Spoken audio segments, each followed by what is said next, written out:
अस्सलाम वालेकुम नाज़रीन, सिंधु स्लो जारी है। तमाम मीरपुर खास में खबर शेयर कंदा हलो। मीरपुर खास उस्ताद तंजीम PTF जे मुख्तलिफ तालुकनि जी इलेक्शन हाले पोटर पैनल जा उस्ताद बिना मुकाबले कामयाब थी विया, जंहिंमें मीरपुर खास तालुके लाइ सदर ज़फ़र अली पहाड़, जनरल सेक्रेटरी अला बचा महर ऐं ऑफिस सेक्रेटरी जाफ़र पहाड़ चूंडी विया।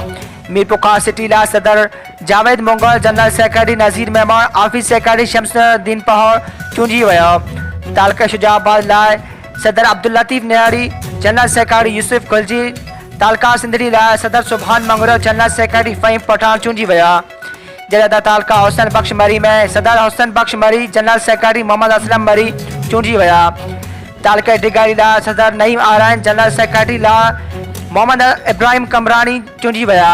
और मौके ते उस्ताद अॻवान मोहम्मद याकूब नियारी शाहबाज जट पारां नवनि चूंडियल उस्तादनि खे गुलनि जा हार पाराए मुबारकबाद ॾिनी।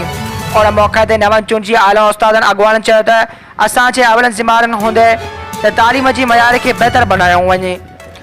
बंदि पढ़ियल स्कूलनि खे खोलाए उन्हनि में तदरीसी अमल शुरू कयो वेंदो ऐं उस्तादनि खे घुर्जे त हू पंहिंजी ड्यूटी ईमानदारी सां अदा कनि, छाकाणि त तालीम बिना का बि क़ौम तरक़ी न कंदी। उन्हनि वधीक चयो त उस्तादनि जे जाइज़ अहम मसइला मेरिट ते बुनियाद हल कया वेंदा। उन्हनि चयो त बायोमेट्रिक सिस्टम में जेके टेक्निकल ग़लतियूं आहिनि उहे दुरुस्त करे उस्तादनि खे सहूलियतूं फ़राहम कयूं वञनि।